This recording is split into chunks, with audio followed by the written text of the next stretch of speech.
Bus ஸ்டாண்ட்லயோ தயவு செய்து phone use பண்ணாதீங்க. ஏன் நான் அப்படி சொல்றேங்கிறத இப்போ ஒரு கிளிப் நான் ஆட் பண்றேன் பாருங்க. என்ன அப்படின்னா, டிப்டாப்பா கிளம்பிட்டு வந்து நம்ம போனை காப்பாத்துறதுக்கு ஒரு 3 செட்டிங்ஸ் சொல்ல போறேன் பாருங்க.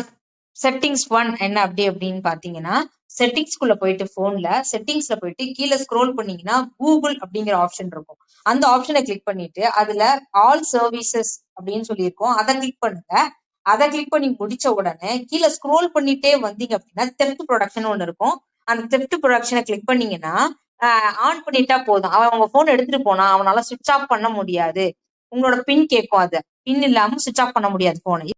செட்டிங்ஸ் 2 என்ன அப்படின்னு பாத்தீங்கன்னா, நம்ம அதே செட்டிங்ஸ்ல போயிட்டு செக்யூரிட்டி அண்ட் பிரைவசின்னு ஒரு ஆப்ஷன் இருக்கும். அது கீழே வந்து பிரைவசி செக்யூரிட்டி அப்படின்னு ஒரு ஆப்ஷன் வரும். அதை கிளிக் பண்ணிட்டு ஆன்டி தெஃப்ட் ஃபீச்சர்ஸ்னு ஒன்று இருக்கும். அதையும் நீங்க எனேபிள் பண்ணி விட்டுட்டீங்கன்னா உங்க போன்ல உள்ள சார்ஜர் ரிமூவ் பண்றது, ஹெட்போன்ஸ் ரிமூவ் பண்ணது, இது மாதிரி எது பண்ணாலுமே சவுண்ட் அலாரத்தை நமக்கு